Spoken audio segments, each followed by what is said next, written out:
अजीज तलबा व तालिबात अस्सलाम वालेकुम। आज की वीडियो जिसमें हम मरसिया की तारीफ, मरसिया का मफहूम, मरसिया का तारुफ और मरसिया के अज्जा जानेंगे। तो शुरू करते हैं अपना आज का उन्वान, मरसिया।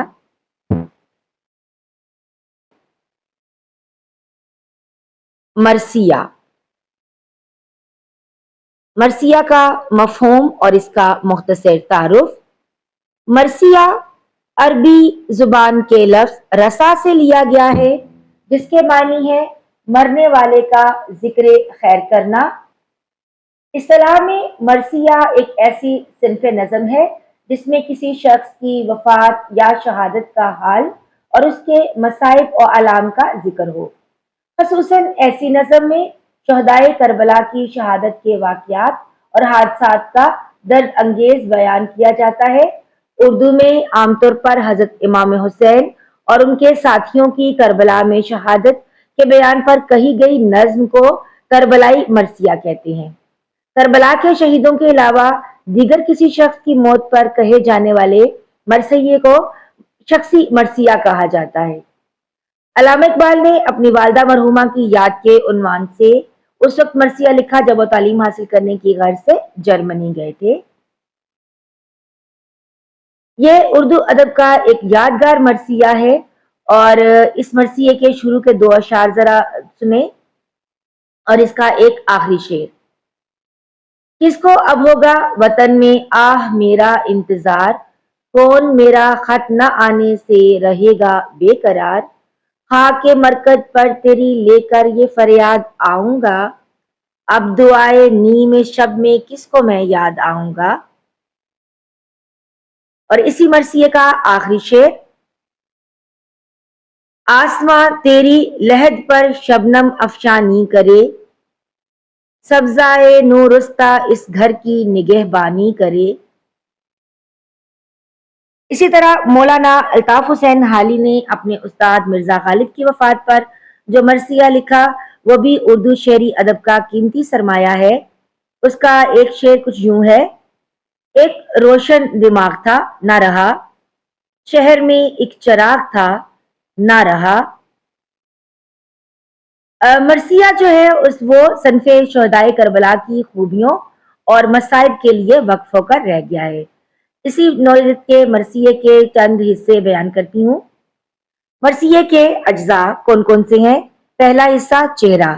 चेहरा मरसिये की तमहीद है, इसमें अमूमन मनाजरे फितरत को बयान किया जाता है। दूसरा हिस्सा सरापा। इस जुज में करबला के किरदारों का सरापा बयान किया जाता है। मरसिये का तीसरा जुज है रुखसत। इस हिस्से में करबला के किरदारों की मैदाने जंग की तरफ रवानगी का जिक्र होता है।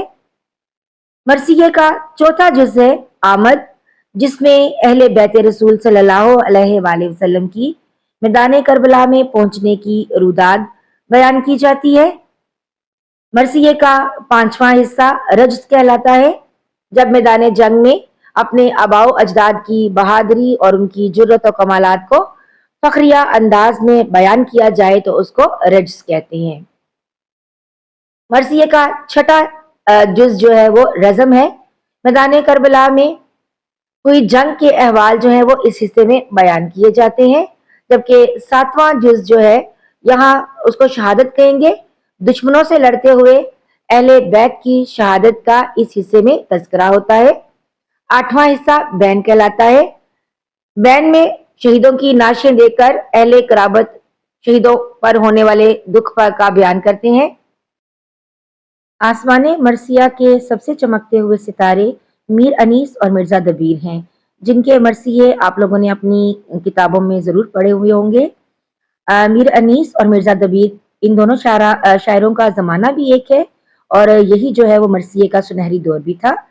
मरसिया गोई में मीर अनीस के खानदान ने, खासतौर पर मीर अनीस ने जो खिदमात सर अंजाम दी हैं, उन्हें उस वक्त तक हम फरामोश नहीं कर सकते जब तक कि उर्दू जुबान जिंदा है। अगर आप लोगों को 8वीं जमात से लेकर 12वीं जमात के तलबा को इम्तिहान में मरसिया की तारीफ पूछी जाती है तो आप इस तरह से मरसिया की तारीफ लिखेंगे। کربلا کے واقعے کا نظم میں بیان مرثیہ کہلاتا ہے۔ کربلا کے پس منظر میں فلسفہ شہادت حسین و اہل بیت کی قربانیاں، اثار و آلام اور مصائب کو، اور ساتھ ہی یزیدی فوج کے ظلم و ستم اور آل رسول کے صبر اور ثابت قدمی کو بیان کرنا مرثیہ کہلاتا ہے۔ مجھے امید ہے کہ آج کی اس ویڈیو میں آپ کو مرثیہ کا مفہوم، مرثیہ کی تعریف اور مرثیہ کے اجزاء اچھی طرح سمجھ آ گئے ہوں گے۔ ملتے ہیں ایک نئی ویڈیو میں، تب تک کے لیے اللہ حافظ۔